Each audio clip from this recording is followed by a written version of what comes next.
Hello and welcome to the Neurodiversity Coaching Academy course on neurodiversity coaching basics. We are so pleased that you're here and hope that this is just the beginning of our mutual journey to most effectively support the full spectrum of humanity through coaching. The Neurodiversity Coaching Academy is a coaching school with the explicit purpose of teaching coaching with inclusion, diversity, equity, the biology of the human nervous system, a developmental understanding of psychology, and systems thinking at the foundation of everything we do. Neurodiversity-inclusive coach training enables coaches to work with the widest possible range of people possible, which is why there are so many bits and pieces in the way that we think about coaching. Today, we're going to give you a really super high-level introduction to the fundamentals. We hope that if you are inspired to go further in this work, that you will come and visit our website and have a look at our additional training and mentoring and supervision options on our website. So we're not going to get into a lot of specifics today about how to apply the theories. We're really going to just broad brush over the ideas that you want to be thinking about if you want to embrace neurodiversity inclusive coaching.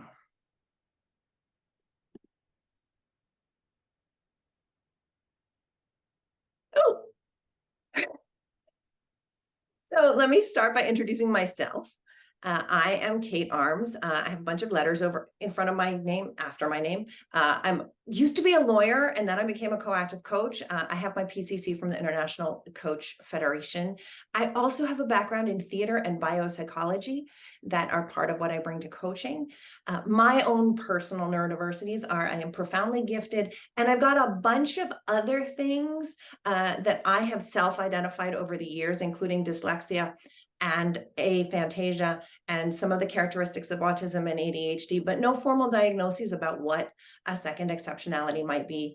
And I'm a dancer, and that embodied way of working and knowing it's part of what I bring to this work.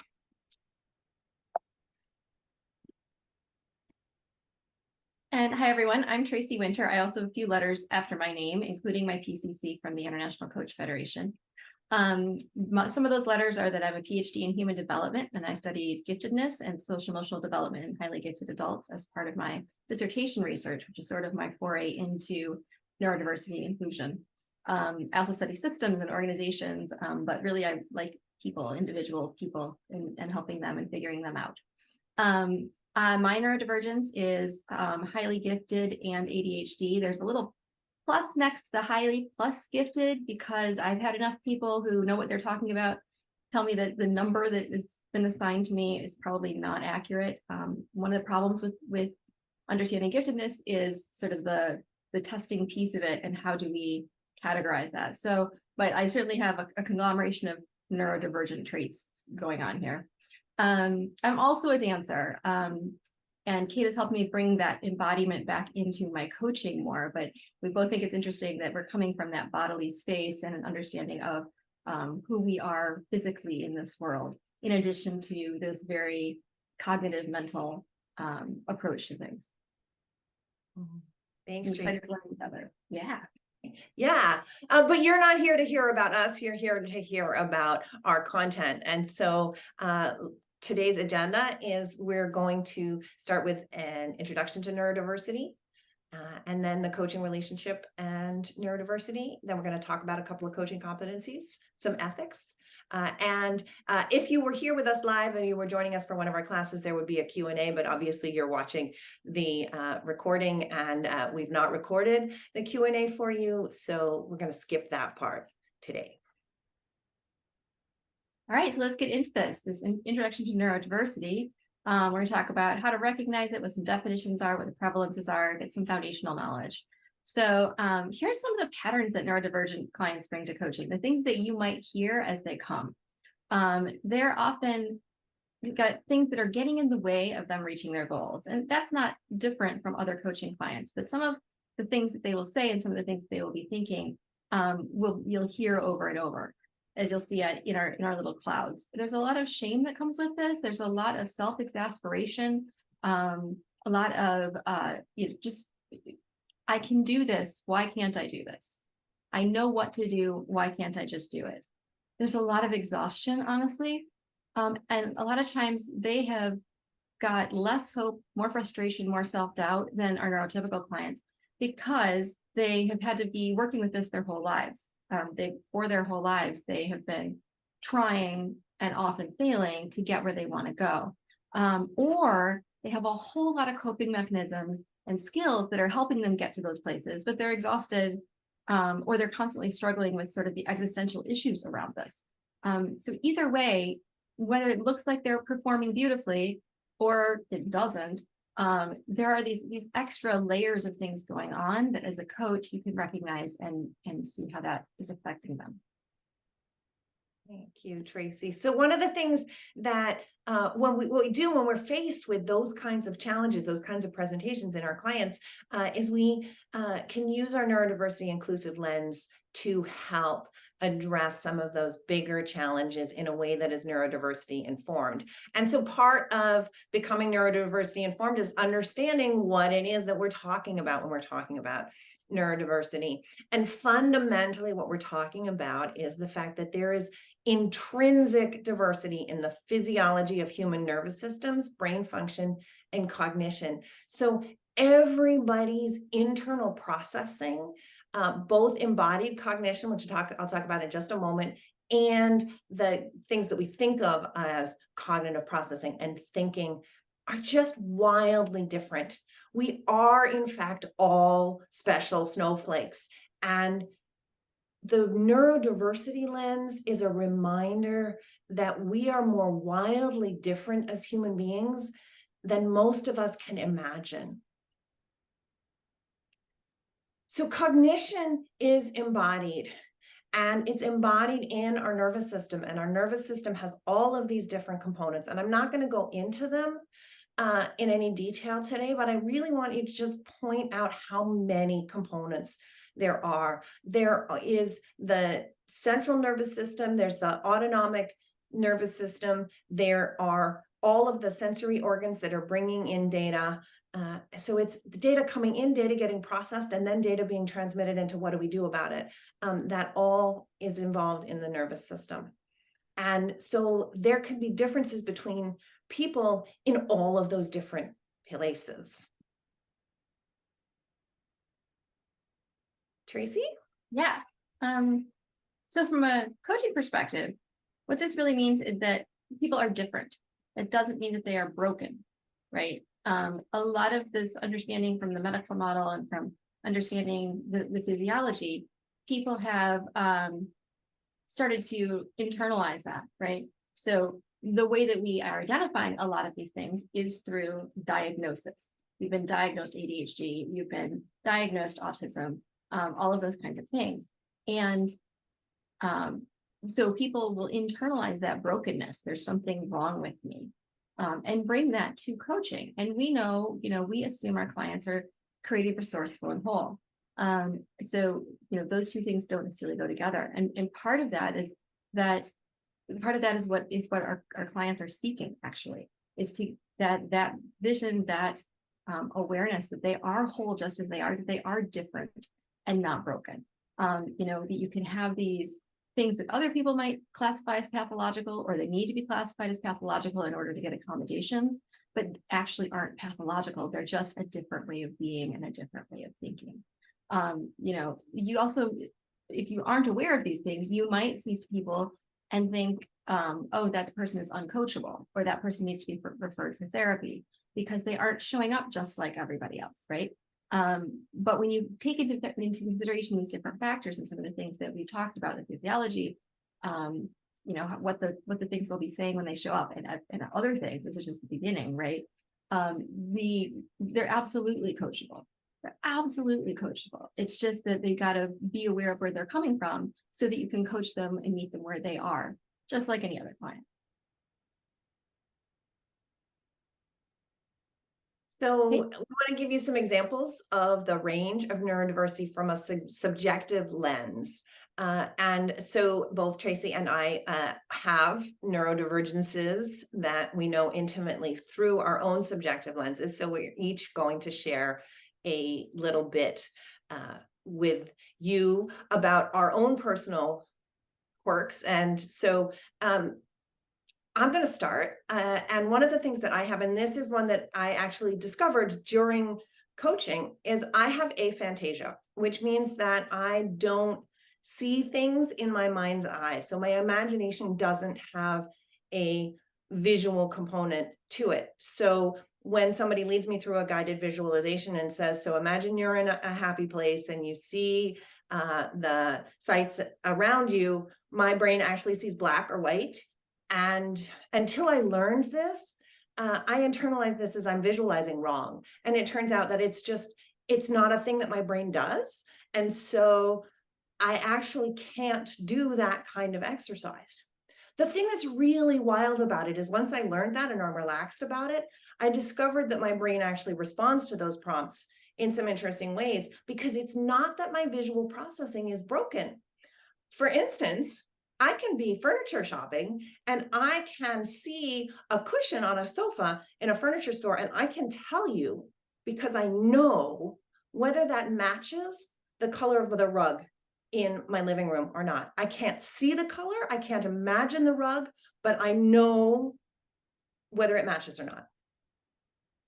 Kind of weird, huh? Yeah. All right, Tracy, about one from you. And by the way, we occasionally use the word weird, and we use it in a sort of inclusive way of different from the norm, and also that's usually us. So it is not used in a derogatory term, but it is, so, oh, gosh, I'm just so weird, because it's something that is different from so many other people, and just acknowledging and owning that. So one of mine comes via my ADHD. We're both, you can tell by the letters, we're both pretty accomplished people. We get things done. And also I don't get things done. One of the things that can keep me from doing that is something, a phenomenon really, I trapped in my own body. So I can be laying on my bed or laying on my couch, knowing what my to-do list looks like, having broken down my tasks into manageable chunks, taken a bunch off so it's more realistic, all the things that you do. And still not be able to move.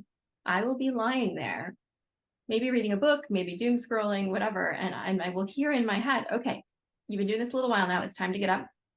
It's time to, get on the laundry, or it's time to get on that admin. Okay, like this is enough. You push snooze sort of mentally, and also now get up. You're not moving a muscle. Why are you not getting up? This is the conversation my brain is having with like my body in my head. It's a little disconcerting. And then it starts yelling, put a foot on the floor, get your tail off the couch, at least bring the computer to the couch, like something, just move, acknowledge that we are having this conversation.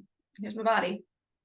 And I can't, those things can't reconcile very readily. When I get trapped in there, it's really hard for me to bust out of that. So again, that's all my brain, except it's these different pieces that are sort of not working together. I don't always have teamwork going on in the different pieces of my brain, is what it feels like. And it's a little weird too. And somehow you manage to get through things because you get things done, despite that conversation. So, which I think is one of the really important things for us to remember about neurodiversity, is that the things that are going on are not always matching sort of subjectively and objectively. Like the perspective that we take on it, whether we're looking at it from the sensations inside or the behaviors that are observed outside, can be quite different. And so that ends up being really, really important in coaching, because it reminds us that we don't actually know what's going on inside our clients' heads, and prompts us to be curious and self-managing. It goes back to those clouds that we started with. I've got in those situations, I've got a bunch of those clouds going. I've got a bunch of shame. I've got imposter syndrome. And I, work to be gentle with myself to get past that. And we need to be gentle with our clients to get there too. So we're going to bounce back now from the subjective lens to a little more objectivity and get some shared vocabulary for talking about this. So language is still being developed in the neurodiversity area. So we, ask each other, and we ask you all to really give some grace around language as it does develop, as we move through and this whole field develops. Here's what we have right now. So the neurodiversity paradigm is the idea that there is no normal mind. Like Kate said, we are all special snowflakes. There's no, like, you could look at a lung and you can look at what the optimal lung looks like, right? Before we start breathing pollution and before we start smoking and all the things that we do to it. You know what that looks like. There's no such thing as that for a mind or for a brain. They're all very different. So the neurodiversity paradigm sort of acknowledges that. Neurodiverse, the word, describes a group that has neurodiversity in it. So a neurodiverse group has people of different brain types, but different neurotypes. Some neurodivergent, some neurotypical, some a mix of those. But it is typically describing a group, not a single person. I just said the word neurotypical. That's the word that's used to describe what sort of the societal norm is. So there isn't one normal brain or one optimal brain, but there are people whose brains are more like each other and are functioning more like each other than others. And so that those folks that mostly set up the world are what we call neurotypical folks. Now, neurodivergent. This is what we use to describe a single person. This is a neurotype that is significantly different from what the normative is in society, from those people who are more like each other. People who are neurodivergent are often more unlike the norm, but also very unlike each other. So the spread gets bigger as you go out into these neurodivergent spaces. It may be innate or it may be acquired. ADHD, autism, Tourette's, OCD, dyslexia, a lot of these things are inborn. And also they can be exacerbated by things like traumatic brain injury, or could be created when you have a traumatic brain injury. PTS, post-traumatic stress, can change the way the brain works. They're all different ways the brain is structured and wired. So they're all sort of that visible, objective way that the brain is different. But it can come from many different sources. And like I said, it's used to describe a single person. You'll also hear us say neurodivergence. It's like, describing a whole neurotype or something like that. But a neurodivergent person is the current language as far as we know. Yeah, so part of the thing that it's really important for us as coaches to understand is the medical versus social approaches to working with difference. And Tracy alluded earlier that a lot of sort of neurodiversity sort of comes to the forefront as language was people get a diagnosis, and that gives us this sort of broken sense if we live in the land of medical diagnosis. The model in the medical world and in lots of parts of the world where Tracy and I work, the DSM is the diagnostic manual. In other parts of the world, there are other diagnostic manuals and criteria that are used for diagnosis. So even the medical model has a lot of variation in it across the globe. But the fundamental model is that some brains don't work right, and we need to fix them. And it's mechanical and behavioral based on sort of symptomology. I mean, even in the language there, it's symptoms and what's observable and what's measurable and all of that kind of stuff. We as coaches are obviously very, very interested in behavior, because behavior is how we create what we want in our lives. But that very mechanistic behavioral model often gets in our way. The other approach is a social and systemic understanding that the social systems aren't easy to navigate given the way my brain functions. It comes from a more subjective and interpersonal way of being in the world. And coaching lives in this inner space between my subjective experience, the social world, and how do I navigate it to create a life, work that works for me. And the end result, the definition of success, is actually a subjective sense that my life is working for me. It's not yeah, we fixed you. It's actually, I'm happy with my life is the definition of success. So one of the things that comes up a lot when people are talking about neurodiversity is the prevalence of neurodiversity. And we don't actually know, which is really fascinating because people really, really want to know. And not being able to know is a real distraction for people who are really trying to understand the system, because we just don't know. There are so many questions about how do we calculate it. There are disagreements about what count. There are different definitions in research. Data collection is incredibly difficult. So much neurodivergence is internal and subjective and really hard to figure out how you might actually calculate any data around it.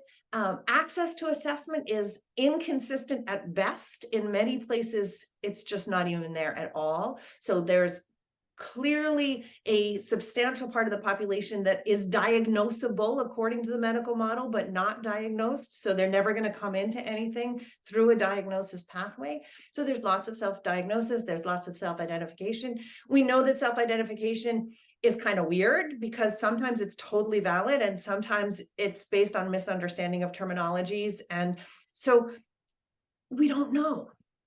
The number 15 to 20% is commonly cited. And we know that this comes from a study. Tracy, you have the research sort of better than I do on this one, but it's a study that's cited by the CDC a lot. And so everybody thinks that the CDC, for non-US folks, that's the Center for Disease Control in the US. So reputable organization in a lot of people's minds. So they cite it. So lots of people cite it. But Tracy's had a look at the research. And what do you think of the research, Tracy? I think it's a little fuzzy. It's a little fuzzy. Yeah. And fuzziness is really good in cute woodland animals, but not so much in my research. Yeah. So we don't know. And the great thing is, as coaches, that doesn't actually stop us from doing great, useful, valuable work. And coaching, the way that it is, the way that it's stuff, the way that we do it is perfect for neurodivergent folks. It's so perfect for them. First of all, it's an individualized thing that we do. We also do group coaching, I know, but it is for the individual. And the idea is to get the solutions that only that person might be able to use. Well, our people who are neurodivergent are coming to us with unique brains. And so they need unique solutions to get to where they want to go. They need unique paths. So that individualized, partnership is so important. It's client-led, so really key, because a lot of our folks have been told over and over, do this, try this, get a planner for ADHDers. We hate that one because yes, we've tried. There are 17 in my closet, right? And there's a little bit of oppositional defiant sort of in a lot of the neurodivergent spaces. So we don't necessarily like to do what other people tell us to do. So this client-led part of coaching is just perfect. It's strengths-based. So it's not looking at those deficiencies or at the symptoms, beyond informationally. It's what are all of the ways that you have already been able to cope with getting through the world your entire life. And that has created some great problem solvers, because these are folks who, the world is not set up for them. So they've been solving their problems and solving the things that hold them back in this world not made for them since they were born, practically. And we're just going to partner with them and rocket blast that along, that process. And finally, coaching is transformative. And this is what I hear from my clients a lot. They came to work on time management and prioritization, and they leave with transformation, which I'm sure many of you all, experience as well, whether you're coaching neurodivergent folks or not. But they're, they move from how do I deal with these barriers in my brain to I understand my brain and I understand the great strengths it brings, and I know how to use it to move through the world better. And that is just, it's just so rewarding as a coach. It's so fun, but it's also so helpful for the clients. So coaching is often just what neurodivergent folks need. Yeah. So let's move now specifically into the coaching relationship and neurodiversity and have a look at how we can hold that coaching relationship in a way that brings the best to these clients. So the biggest challenge you may face is actually before you've even engaged, before you have an official agreement, and before you're doing the coaching. That is just done getting to you. So many neurodivergent folks have lost that hope and courage that you need in order to even approach coaching, because they have tried everything they see. They've tried, they may have tried other coaching programs that have more regimented, here's what you do step by step. They haven't gotten where they need to go. And it can be very late in life that they're, hitting this. So, whether it's late in life, or I have 20 somethings too, that are just so sort of beaten down by not being able to go where they want to go, that I will congratulate them just on setting up the meeting, even before I meet them, just responding to their, Calendly appointment or whatever your system is. I'll write back and go, thank you for setting up this meeting. I know that took some energy, so I appreciate that. And people have commented on that being a thing. They go, oh yeah, you know what? It really was, so this may be the single most important part of the coaching is getting into it and working with that. It's limiting belief, but also an actual potential limit that they've identified, that, I don't know, a lot of skepticism around, is this going to work? And a lot of difficulty maybe getting to possibility. Yeah, that skepticism about, is this going to work, is so often born out of real lived experience. So to call it a limiting belief, even though we as coaches know that coaching can work, is so disrespectful of that lived experience. And so one of the things that I find very, very powerful in that discovery call, in that first consultation, is actually to be really real about the limitations of coaching and my inability to guarantee results, because that actually makes me more trustworthy in the face of that lack of hope. The other thing that happens quite a lot is that people will talk to me about, I'll say, why are you here? Like, what were you hoping to get out of this? And they'll quite often say, well, here's what I was hoping, and then immediately undercut it with, and here's why it's not going to work. And if they shift into that place of, here's why it's not going to work, there's real value to actually have a little coaching moment and say, okay, so it might not work, and there's a part of you that had enough hope to bring you here. So what does that part of you want? And so there are ways of, in that moment, to honor that hope and courage and the fear that this won't help, in ways that really start to build a really powerful, trusting relationship. And that is so key. And part of that goes into, or our next piece on the slide, which is building that trust and safety. It's a core competency that is really key here, because they have trusted other people before, and found them lacking, or found them not understanding, not sort of seeing the possibility as well as the actual limit based on their lived experience that Kate was talking about, right? So it needs to be an environment where the client feels safe enough to be courageous, and safe enough to consider possibility again. Sometimes I spend half an engagement just helping people get back to the idea of possibility, before we can move forward with what do you want to do, what kinds of things you want to explore. It's so common for neurodivergent folks to have been harmed in interpersonal relationships in childhood, as teenager, and college, beyond, because of the reflections they get that they're not doing it right, they're not being it right. And so it makes it difficult for them to tap into the courage to keep trying, without that support. And we get to be that support for them. But we often have to do a little bit more work than we learned how to do in our basic coach training. To really create a neurodiversity-inclusive environment, we have to be looking at all the places they're stuck, but helping them find the courage to get unstuck from there, in addition to just identifying them, which a lot of other clients may come in going, I'm stuck here, let's work on moving out of that. And our clients may seem stuck more concretely, with a firmer concrete around them than some other clients. The other thing is, this is the second part of that slide, says co-created through two nervous systems. So you have a nervous system and your client has a nervous system. And neurodivergent folks really have often a more sensitive nervous system, and they can move around a little bit. So for us, like we're reverberating with that, and they might feel like they're difficult, might feel like they're hard work.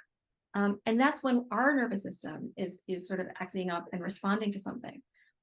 If we aren't sufficiently regulated enough to maintain ourselves and ground and be in presence, so that they are not, so we're not then experiencing them as difficult or hard work, but we're just experiencing them as the person, then we're going to have a hard time coaching with them. So here are some of the symptoms of dysregulation that you can start looking for in yourself and in your clients, because they will often be dysregulated when they come. This is all the things we've been talking about, right? Lack of hope, learned helplessness, victim stance, stuck in distrust, all of these things that make it difficult to move and make it difficult to look at the possibilities. So all of these things don't make them uncoachable, as maybe we might have learned in our coaching programs, right? This is difficult experiences. They're still naturally resourceful, creative, and whole. And sort of being aware of, when is the client in that space? When am I in that space? When am I starting to buy into that victim stance, or, also not be able to see possibility, or be frustrated with the slow progress, right? And that self-management that we have to do as part of our ethical practice and maintaining a coaching mindset. So yeah, when the client is dysregulated, we can't coach. Our nervous system is too wired. We are not in our best brains. So the first thing we need to do is maintain our own self-regulation. We need to stay centered and present so that we can be the regulation for the relationship. So the client can count on us to be there and be solid when they are not. And in doing so, you often will help the client co-regulate from that relationship. So they may be dysregulated, but just you holding that center, holding that presence, and being self-regulated will help the client also regulate. At which point you can have a conversation. So here's some of the signs of regulation coming back on board. Being curious, that sense of possibility, creativity, all of these things, right? In a physical way, that diaphragmatic breathing, maybe not being shaky or sweaty or hands clammy, all of those physiological responses to dysregulation. So these are things you can look for your client being in and coming back with. And also, these are ways that we can set ourselves up as we prep for a session, put ourselves in the mindset of curiosity, put ourselves in the mindset of possibility and playfulness and creativity. Do some deep breathing, right? Calm our heartbeat. All of those kinds of things help us start from a regulated place, which will help our client then become regulated, which allows us to have the coaching conversation that moves them in the direction that they want to go. Kate? Great. Yeah, so just a slightly sort of deeper dive into the regulation for the relationship. This is about coaching presence more than it is about coaching activity. The coaching activity is important, but without the coaching presence, the regulation can't be transmitted to the relationship and from the relationship to the client. And I think that way of thinking about it is actually really, really powerful. It's the relationship that regulates the client. It's not actually you doing the work to regulate the client, because that's just not possible. It's that you create the container in which the client's body assesses that this is safe. And so you need to stay grounded and rooted as a coach. So the activities that can support that include some frameworks that you're going to recognize from coaching training generally. The first is sort of the designing the alliance, the contracting, the setting up the partnership. How are we going to work together?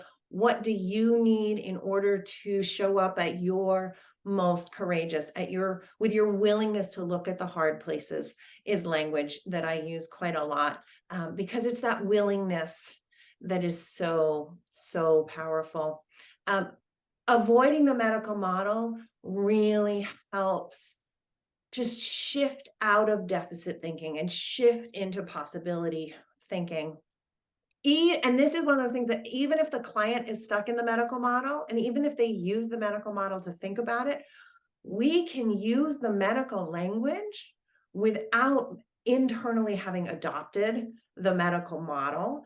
And so learning how to do that if the client is in the medical model and likes the medical language is very, very powerful for our clients. We've alluded in several cases to trauma being a thing that neurodivergent folks going through life just often experience, particularly of the sort of complex traumatic stress, the small micro stressors just over and over and over and over and over again, even if there aren't some of the big event trauma causing things, though those of course also show up in the lives of neurodivergent folks the way they show up in the lives of neurotypical folks. But because of that complex trauma, that ongoing microstress of living in a world that it isn't sort of designed for you, we need to have trauma-aware practices because we are going to bump up against trauma whether we want to or not. We're not going looking for trauma to try and heal it, but we have to know how to navigate in spaces where we might bump up against trauma.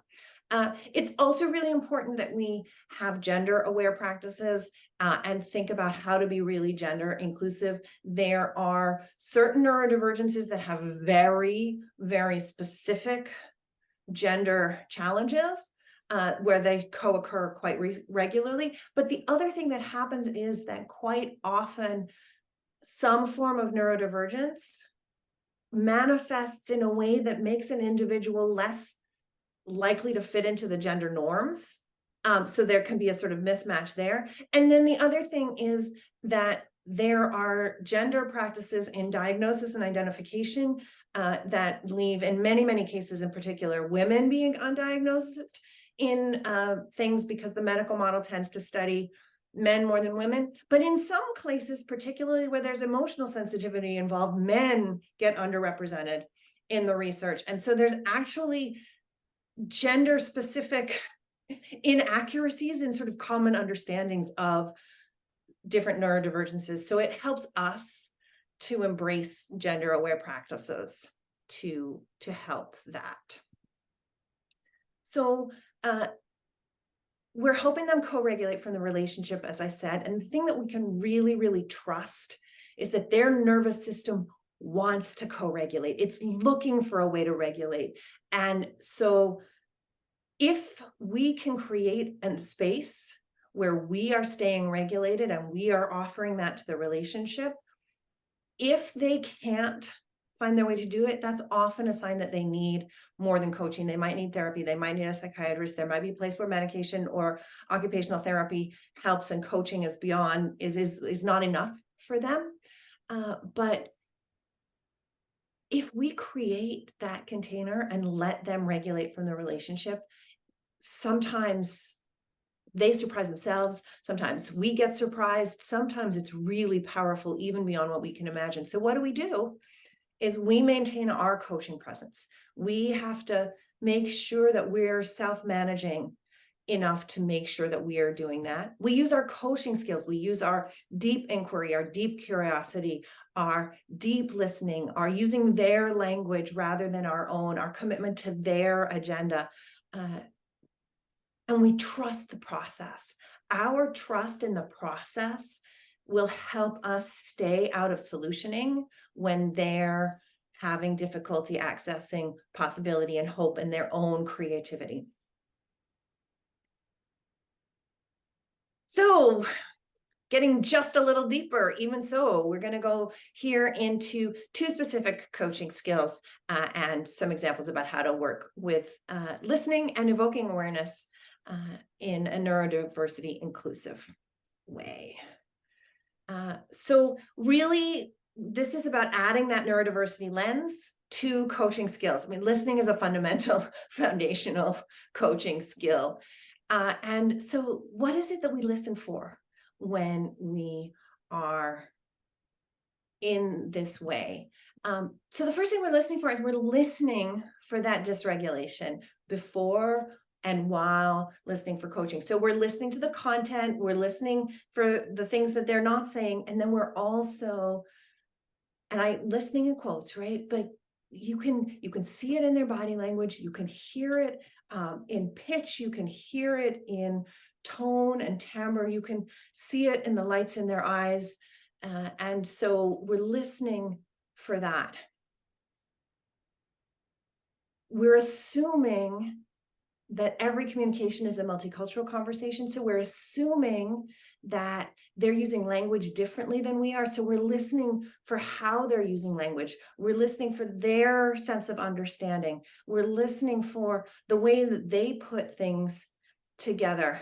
One of the things that can be really, really powerful to listen for is the places that they're contradicting themselves, because that can be a sign of masking, trying to put on a face that they think you want to see, a way of revealing that how they're thinking and how they think they should think don't quite match. So those can be really, really powerful places to get curious in coaching.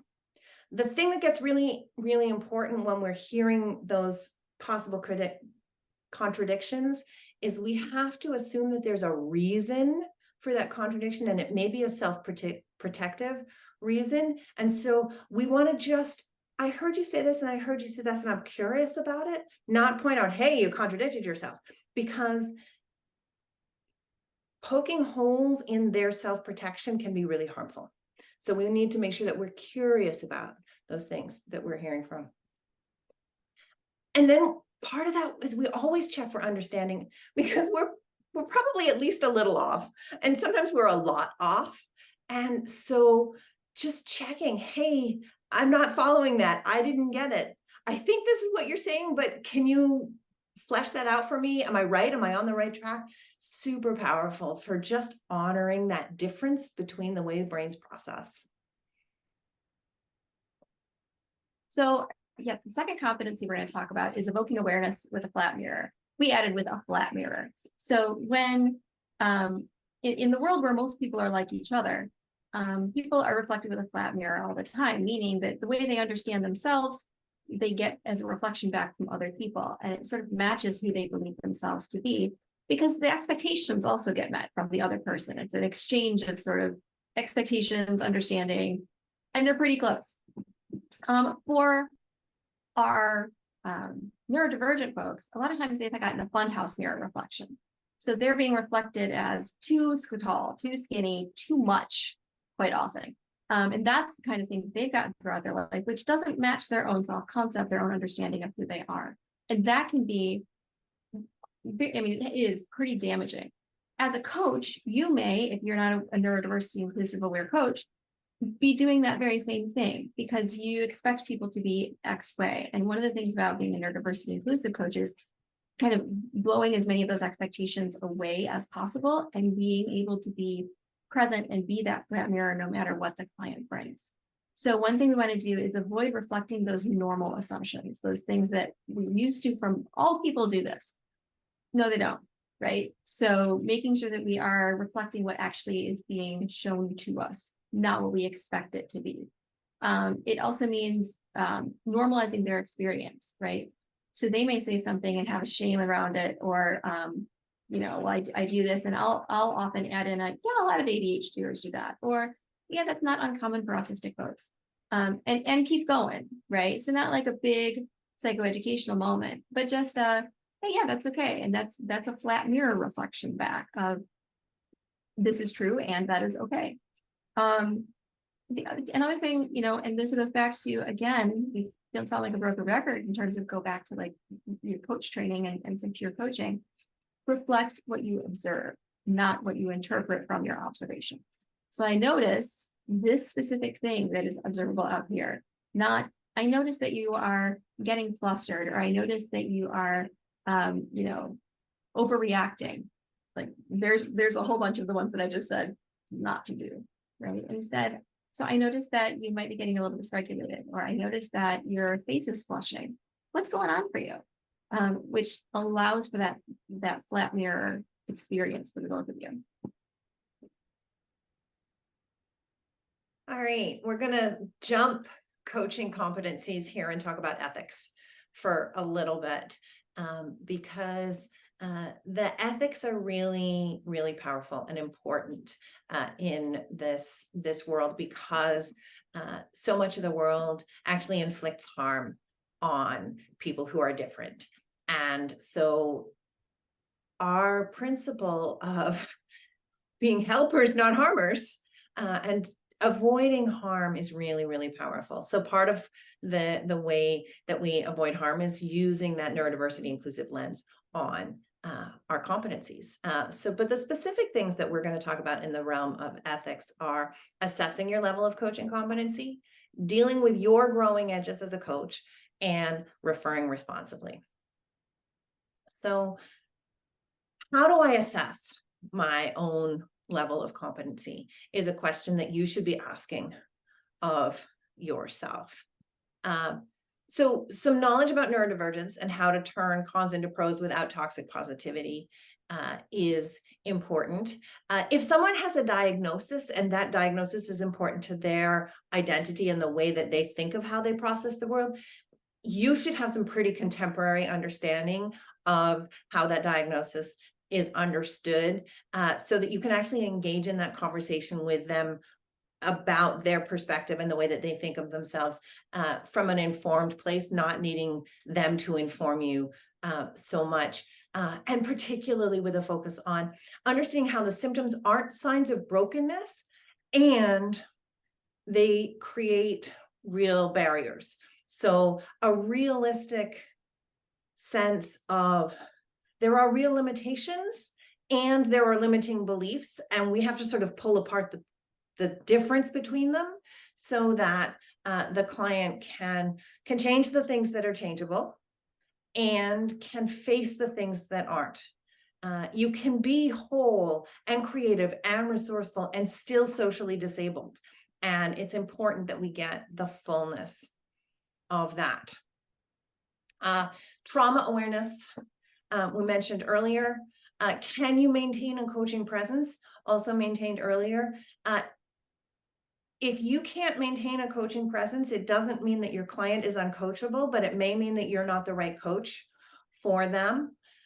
So that's a question. If you are struggling to maintain a coaching presence, that's a warning sign you should pay serious attention to.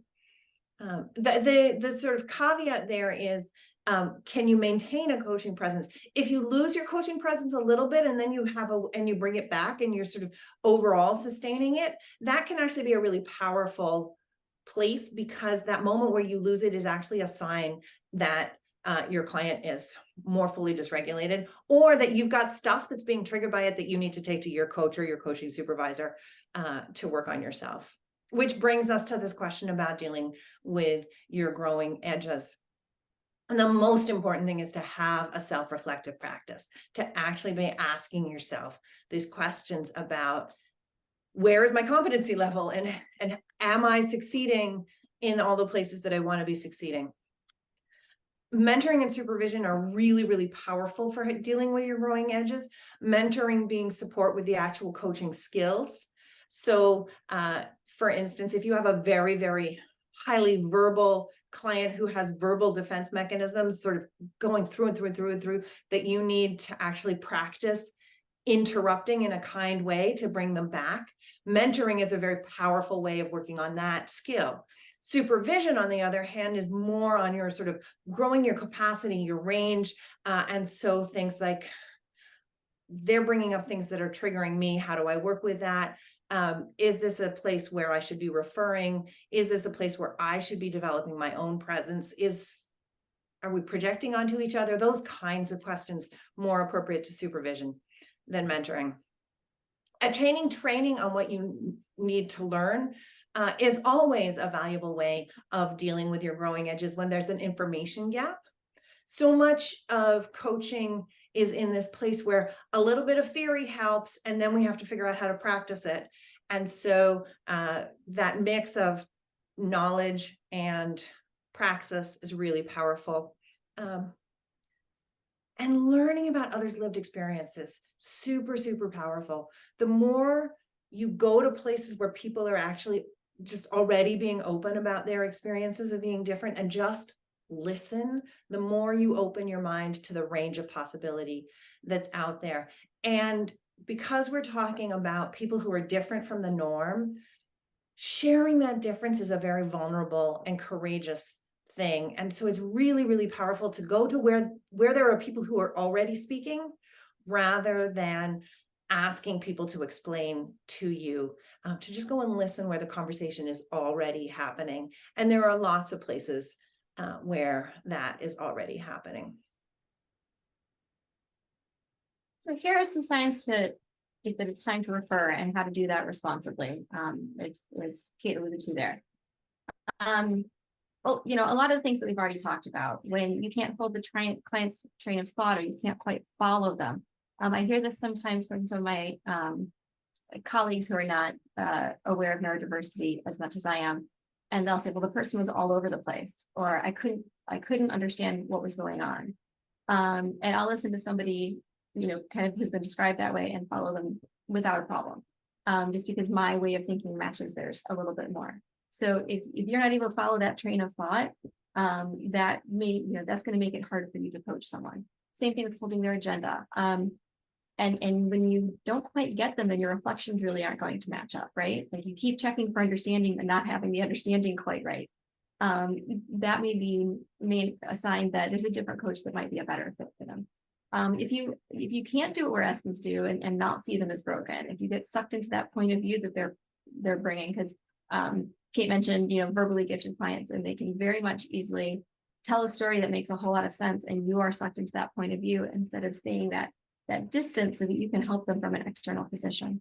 And all the regulation pieces, if you get dysregulated when you're with them, which sometimes happens when you get sucked into their point of view, all of those things are things that say, maybe I'm not the right coach for this particular client. There's other options. There's other coaches that have more experience with these kinds of clients. It may be the person needs a therapist, maybe the person needs a psychiatrist, occupational therapist, all kinds of possibilities. It may mean they need a team of those. I mean, some of my favorite clients have me and a therapist and a psychiatrist, and I'm, in love that we're all sort of covering different places in the work that they have to do. So you maybe refer as an and it also may be I'm not sure I'm the right coach for you. Let me refer you to somebody, or a couple of somebodies.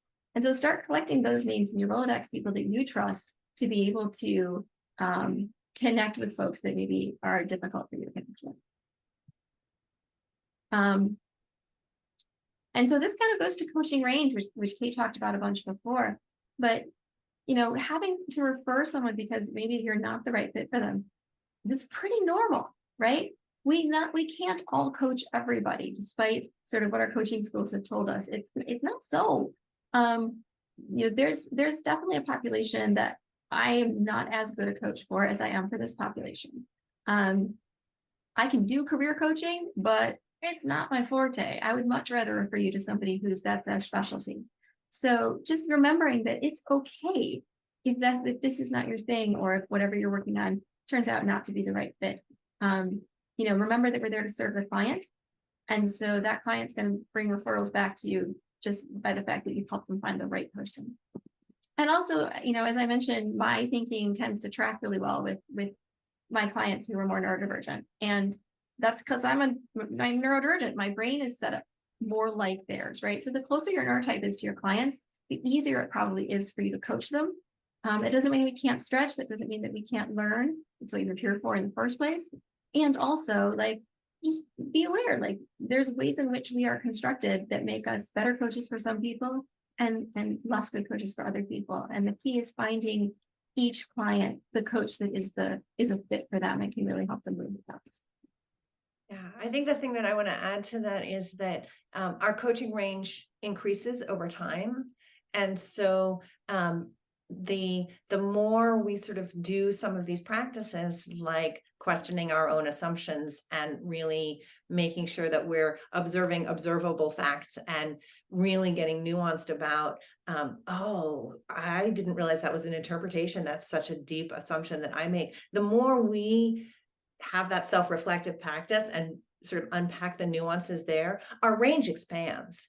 And the other way that our range expands is that we can take on the kinds of somatic regulatory practices that help us just maintain our regulation under more challenging circumstances with people who are more and more dysregulated. And if we want to work with this population, we undertake that as a practice in order to be of service to our clients. We don't have to do it. I'm deeply, deeply committed to massive inclusivity. So I have a very, very deep practice, but that's my choice. I would be totally fine if I was like, I'm happy with my narrow range. So you get to play, grow, and choose as you want to. So some key takeaways from this. So the first thing is when people are coming towards you as clients, that those signs of dysregulation and self-exasperation, they're often early signals of potential neurodivergence. And so they can be sort of warning signs to sort of get really pure about your curiosity and your assumption management.